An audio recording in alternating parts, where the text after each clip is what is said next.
Well, happening now, Western New York is in phase 2 of reopening.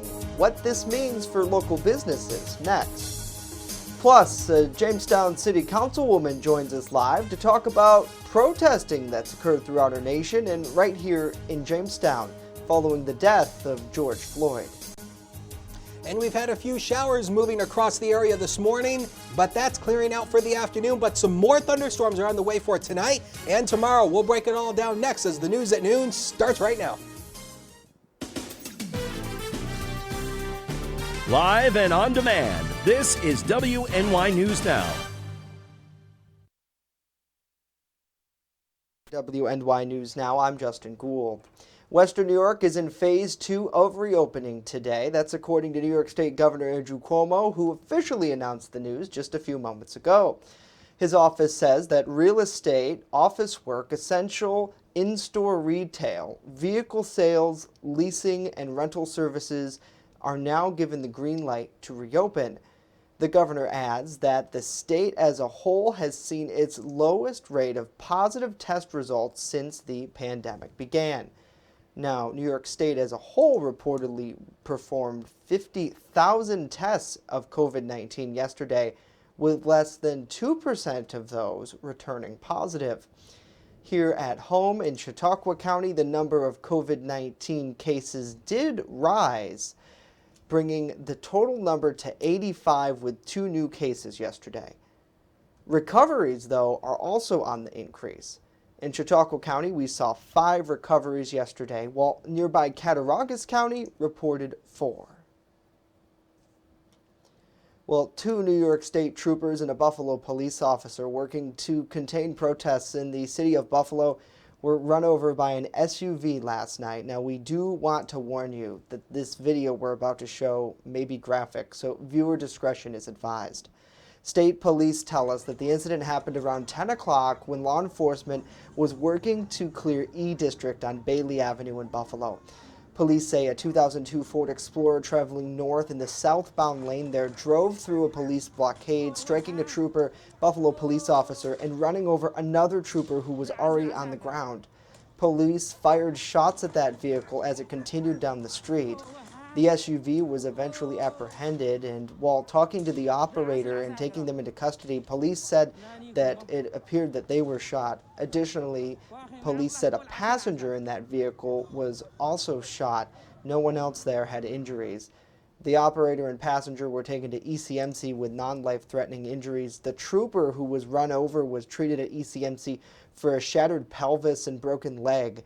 The other trooper, who had a hand and wrist injury, and the Buffalo police officer was treated for minor injuries. Luckily, though, they are expected to be okay. Police say information will be released later today as their investigation continues. Well, tensions remain and in some cases have escalated in the 8 days following George Floyd's death. The Trump administration now calling on the country to end those violent protests. John Lawrence with more from Washington. President Trump threatening states with military force if violent protests don't end. I will deploy the United States military and quickly solve the problem for them. National Guard troops were seen near the White House Monday afternoon. Where there is no justice, there is no liberty. Where there is no safety, there is no future. The president is threatening to invoke the Insurrection Act of 1807, which allows the commander-in-chief to use the military to police U.S. streets. He probably has no intention of doing it because the governors aren't going to let him do it. Michigan Governor Gretchen Whitmer says using military force would fan the flames. This is a moment in our country where we need peace. Tensions are still flaring in some areas, including Washington, D.C., where rubber bullets, flash grenades, and tear gas were used to disperse protesters before curfew, so Mr. Trump could walk to a church for a photo op. In Oakland, California, numerous arrests for people breaking curfew and looting seen in areas like New York City and Los Angeles. My father used to say we must learn nonviolence or we will face non-existence. I'm John Lawrence reporting. John, thank you. President Trump says there will be justice in the George Floyd case. Former police officer Derek Colvin, who knelt on Floyd's neck for more than 8 minutes, is charged with third-degree murder and manslaughter. The other 3 officers who were present there have not yet been charged. Well, Governor Andrew Cuomo says that he's concerned that mass protests over Mr. Floyd's death could imperil the long, hard fight to contain the coronavirus pandemic, not just in New York, but worldwide. The Democratic governor says he's agreed with demonstrators fighting racism and social inequality, but he expressed frustration about possibly compromising the more than 2 months of social and economic sacrifices. We still have to be smart. And at the same time, we have a fundamental issue, which is we just spent 93 days limiting behavior, closing down, no school, no business, thousands of small businesses destroyed. People will have lost their jobs. People wiped out their savings. And now, mass gatherings with thousands of people in close proximity 1 week before we're going to reopen New York City? What sense does this make? Control the spread, control the spread, control the spread. We don't even know the consequence for the COVID virus of those mass gatherings. We don't even know. We won't know possibly for weeks. The governor says although many demonstrators are young, they could be spreading the virus to their mothers, fathers, and grandparents. Well, back here in Jamestown, the public school district announced details of this year's modified graduation ceremony due to the COVID-19 pandemic and the subsequent gathering restrictions. Officials say that ceremony is expected to take place at Strider Field on Thursday, June 25th, with a rain date of the next day on Friday. The district is planning a ceremony that adheres to safety requirements for social distancing and limits on gatherings of more than 10 people. Jamestown High School will be providing more specifics to students and their families about the ceremony, including scheduled time for students and families to visit the field to receive their diploma. Now, in addition to the ceremony at Strider Field, graduation speeches will be recorded in advance and aired on Jamestown Public Schools' website on Wednesday, June 24th. We've seen other districts like Falconer Central School as well create a similar plan to host graduation. Well, we thank you all for joining us here on WNY News Now as we continue to be your source for local news and news across the whole nation as well in the last few days.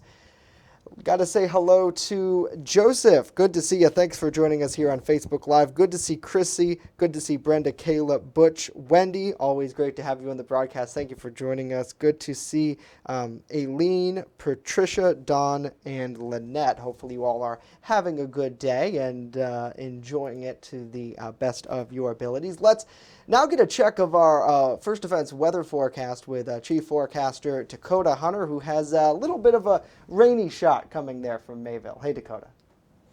Hey, Justin, and happy Tuesday, everybody. And yeah, we've had a little bit of rain falling this morning. Here's a live look coming from Lakeside Park in Mayville. You can see the clouds overhead and some of the rain that was falling earlier this morning. But the good news is the rain is pretty much all cleared out right now. This is that band of rain that basically moved through, I would say, late last night and then early this morning. It's all hightailed now down to the south. So we don't have any rain falling right now, and the remainder of the afternoon should be dry. But as we get into tonight and tomorrow, that will be changing. Here's a live look downtown from the top of the DoubleTree Hotel. And again, the clouds abound downtown. The clouds are probably going to stay with us throughout the majority of the day. 57 as of noon hour right now with a southwest wind of 14 and a dew point at 47 degrees. So again, again, but that's going to be something we're going to be keeping an eye on as we head into tonight and tomorrow. It's going to be getting much more humid once again, so the humidity will be back in play. 63 was the high yesterday. 50 is where we actually started the day this morning. 85 and 38 are in the record books for today. So through the afternoon,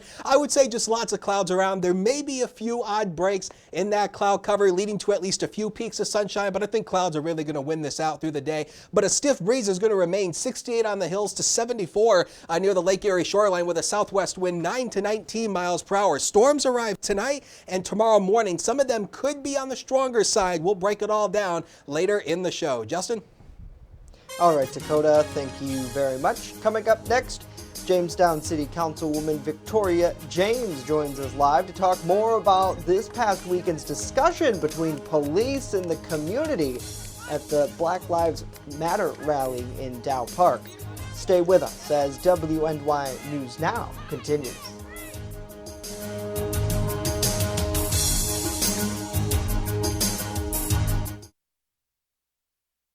With coverage that matters, this is WNY News Now. EagleZip.com is your local one-stop shop for all of your home and business computer needs. Located on Fluvan Avenue Extension, just outside of Jamestown, EagleZip.com sells and services all brands of desktops and laptops, as well as servers and network equipment for your business. All new computer sales include transferring your data from your old computer plus a 2-year warranty. Call EagleZip.com today. Stop by EagleZip.com today and let us make computers easy for you. When you're on the go, stay in the know by downloading the WNY News Now mobile app. Stay up to date on local news, weather, and sports that matter to you. Plus, subscribe to breaking news and weather alerts from the team that puts coverage first. In addition, watch news as it happens with the Southern Tier's only 24/7 streaming network. Download the WNY News Now app right now. It's free on the Apple App Store and Google Play Store. You're watching WNY News Now, where coverage comes first. And welcome back to WNY News Now. As some communities battle civil unrest and violence following the killing of an unarmed African American in Minnesota, the Jamestown community engaged in dialogue and conversation during a Black Lives Matter rally on Sunday. Joining us on the show to discuss the movement and the significance of that dialogue here in Jamestown is City Councilwoman Victoria James. Councilwoman James, thank you for joining us today and welcome to the program. Thank you, Justin. Thank you for having me. I first want to get your take on that dialogue that we saw between protesters and police on Sunday. What did you make of it? First I would like to just thank the two young ladies who coordinated that event, that rally. It was such a great coming together. I'm like to thank the mayor, the sheriff, Chief Snellings, my colleagues, my other fellow council people that were there, and mostly, especially the young people. The young people that came out. It was just amazing. And it was amazing to see all races there, because this is not just a black issue, it's all our issues. We're all in this together. And I was just really proud. I was just proud. I had apologized because I was a little late because we had church and it ran a little late, but I got there late. But what I seen there, I was very proud of of what I seen. It was amazing. The dialogue, the mayor and the chief and the sheriff dialoguing with the people, talking with them, answering their questions honestly and sincerely. It's a great first step. It's an amazing first step. Yeah, it really was. And when you see that nationwide, you really don't see such an open dialogue and conversation.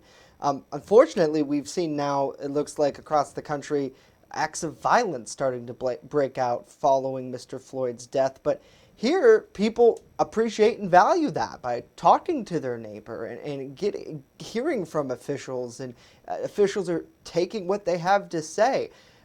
How do you think that our community has been able to avoid that violence and keep the conversation going the way we have? I have to applaud our community because I think they're staying focused on what is needed. There is a change needs to happen. Because this didn't happen with Mr. Floyd. This did not happen with Miss Taylor. This does not happen. There's just been just this month. There's been like three, or the past month. There's been like three incidents. This is like a 400-year struggle, and I just, people, I think, we're tired, but as we're still tired, we're still focused on knowing that change has to happen. We have to, the things cannot continue to be the same as they are. Why do you think that we have seen some of those situations become violent? Just most recently, as we mentioned earlier in the show, in Buffalo, where some officers there were injured. Well, I think that there's anger, but I also think I truly believe there's a lot of outside sources coming in. A lot of professional, protesters who are coming in and tainting the hearts of the true community members who are coming out, like our young people and the people of Jamestown. Not only the young people, I think that, because you notice in the daytime, it's generally a very peaceful protest. Then it seems like when night, that's when the wickedness reveals itself and things start happening. And I truly just believe a lot of that is not the Buffalo people or the people who are protesting in all 50 states. I truly believe a lot of these are outside sources with their own agendas. Yeah, and as for the specific message, a lot of people are very passionate about it. For you and the groups we saw over the weekend here, what are they calling for? They just want to be treated equal. We want the same rights, and the same. And when I was a little girl, I just remember the same stuff happening. We all have families. When we cut, we bleed. We're all the same until it comes to equal rights. We want to be treated like, we don't want to be treated like savage dogs. We're not savage dogs.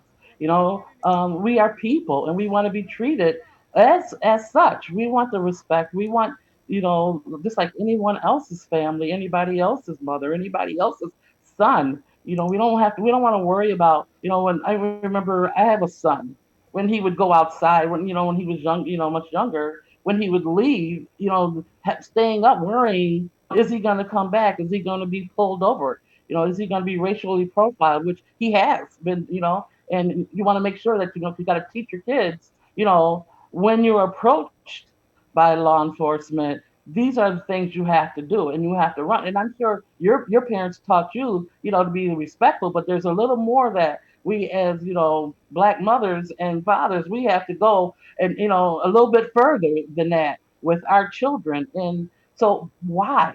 Because at the end of the day, we just want to be treated equal. We want to be treated the same. We want the same rights.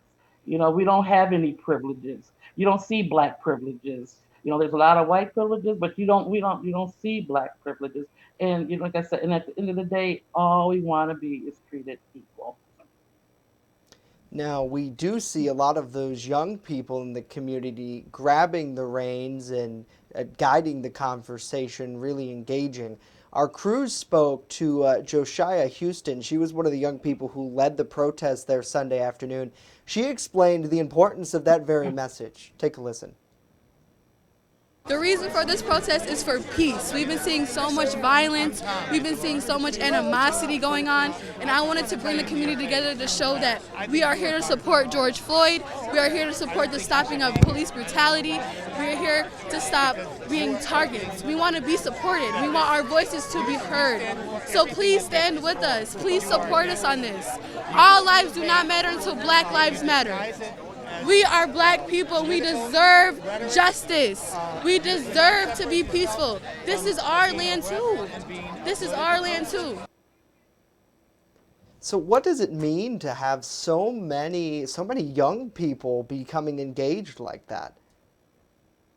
I'll tell you, my heart, when I walked up into that park, my heart was just so full of joy that, that the young people are standing up to taking the reins and standing up to what's right, for their rights, for their, for, like she said, to have the peace, to have that. It's just like, and some of us have been working on this, and to see the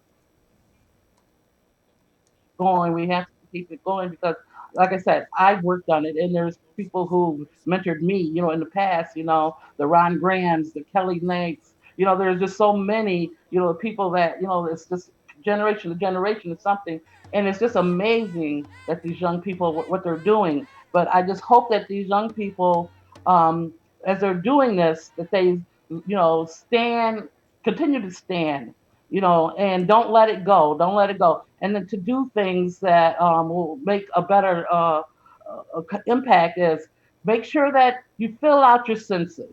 You want to stand, you got to be accounted for. Fill out your census, and most importantly, vote because we have the power. They have the power. They have the power to pick and choose who they want to represent them. And I'm not just talking locally, nationally, but they have to. We have to fill out. As a people, we have to fill out those census, and we have to vote. And they need to come to city hall.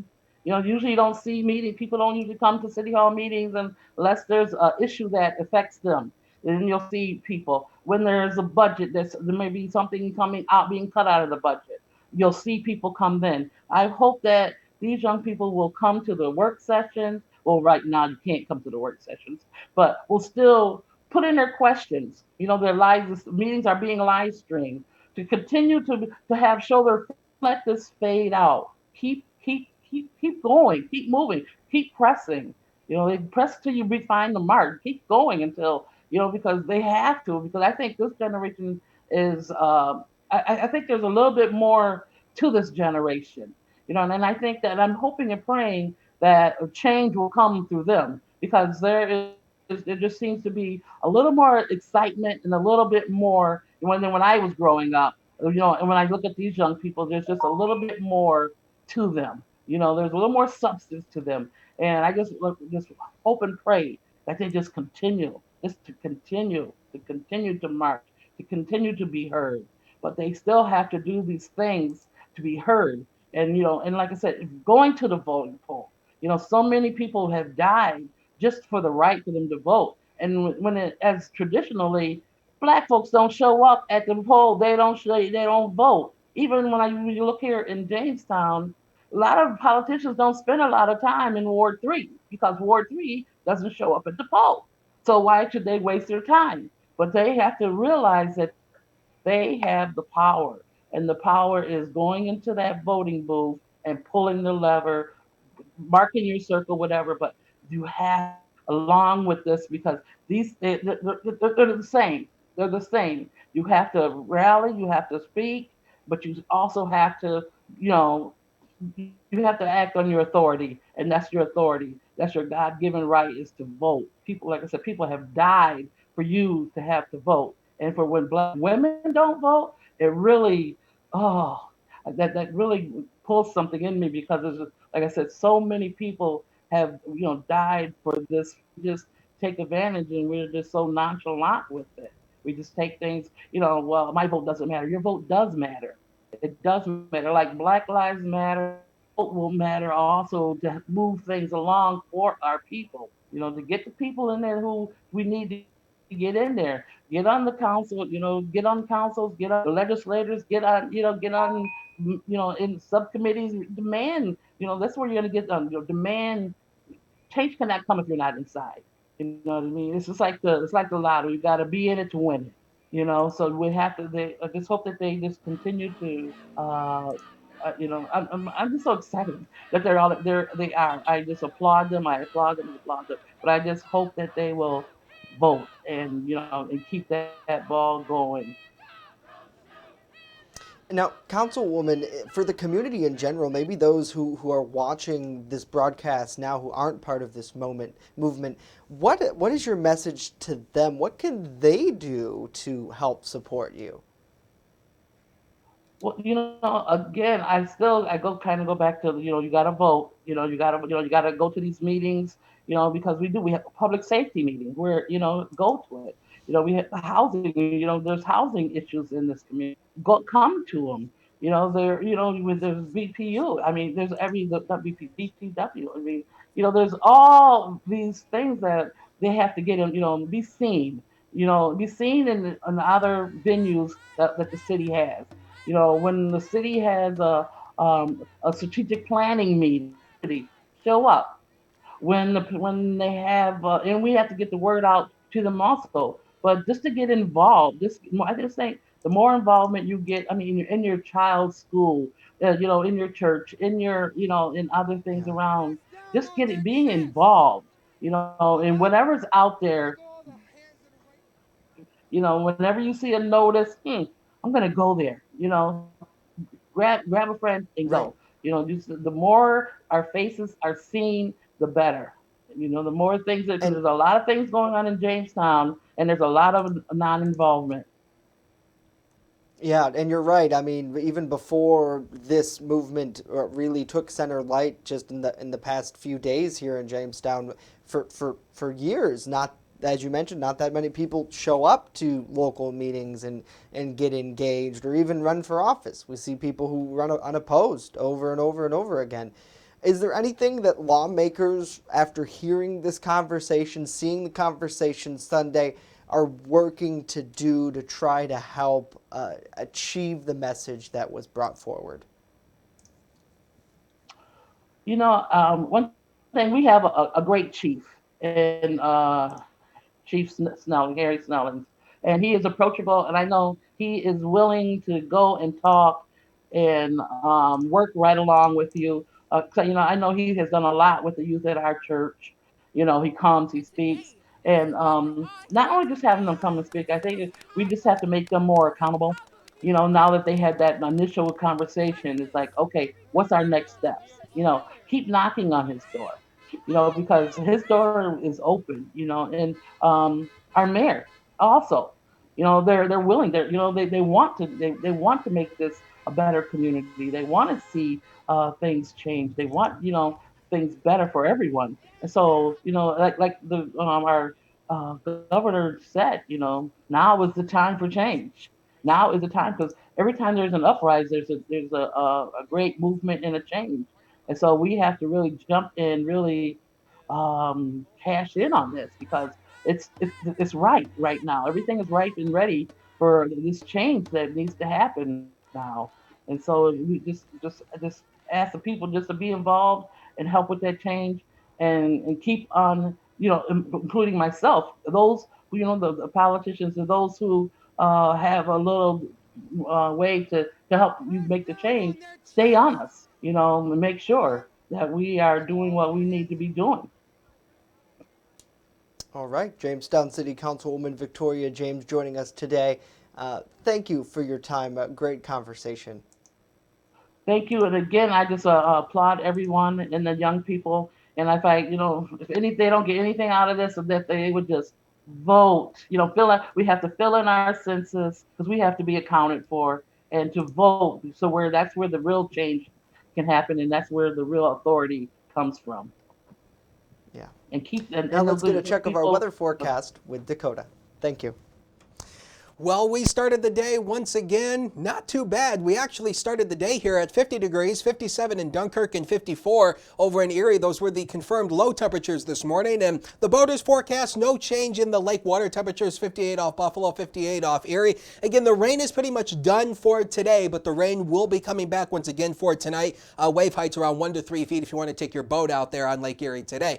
Bigger story is going to be tonight through tomorrow. So the NOAA Storm Prediction Center has issued a low-end marginal risk. Now, this is for today. This is not for today. This is for tonight. It's all the counties, it's all the area here shaded in green. Then for tomorrow morning, they also maintain this low-end marginal risk for tomorrow morning, as the storms will fire once again tomorrow morning. So let's talk about it here. So this is for round one for tonight. The start time will be around 11 o'clock tonight for at least the leading band of the storms to come through. It'll likely end around 2 o'clock here. Strong gusty winds and maybe some torrential downpours could be possible. Here's the second round round, which comes tomorrow morning. It looks like it'll start just before sunrise, around 5 a.m. A lot of it should clear out of the area by about 9 o'clock. And again, strong wind gusts and heavy rainfall will be our main threats here with this activity. First Defense Doppler Radar shows you really nothing. This is what's left of the rain that we had this morning, just these few little speckles of returns down here. That's near Sheffield in Warren County. That's about it. High pressure is moving on out. There's a storm system passing way up to our north in Canada. There's actually an association with a warm front that's pushing on through tonight, so that's the reason why the humidity will also spike up with it. Newest Runner Future Scan shows you nothing through the afternoon, but watch what happens here as we go into the nighttime hours. Notice a band of rain popping up here, and it's going to start first in the Buffalo metro area. Now, there's a little discrepancy as to where this is going to go, but as it moves into the southern tier, this model shows it actually moving further off to the east in the eastern southern tier. I think it's going to be further off to the west than this. I think it'll be further a little bit off to the west, but that's the first round. Here comes the second round by tomorrow morning. Here's some of that activity, and again, when you get into those darker colors, that could indicate some thunderstorm activity, some heavy rain as well. That moves on out of here by tomorrow morning. We still have a small chance for at least a shower or thunderstorm late morning into early afternoon. Then that clears out for the afternoon hours, but it will be much more muggier tomorrow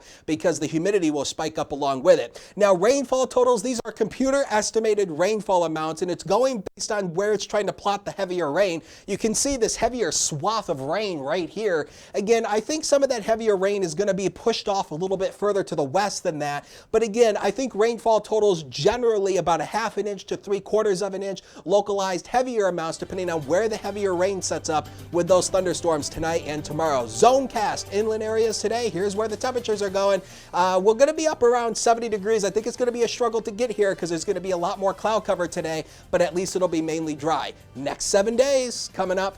Well, maybe. We'll try it again. And I think I may have to hit the space bar. There it goes. Here come the next 7 days coming up now. 75 tomorrow, 80 on Thursday. Much more humid as well as we go into the end of the week. Because of the high humidity, we do have to introduce the chance for scattered afternoon showers and storms on Friday in widely spaced nature. But the weekend looking nice and refreshing. And we're back up to the mid-70s next Monday. News continues 24/7 at WNYNewsNow.com and also on the mobile app. We'll see you right back here at noon tomorrow. Have a good day.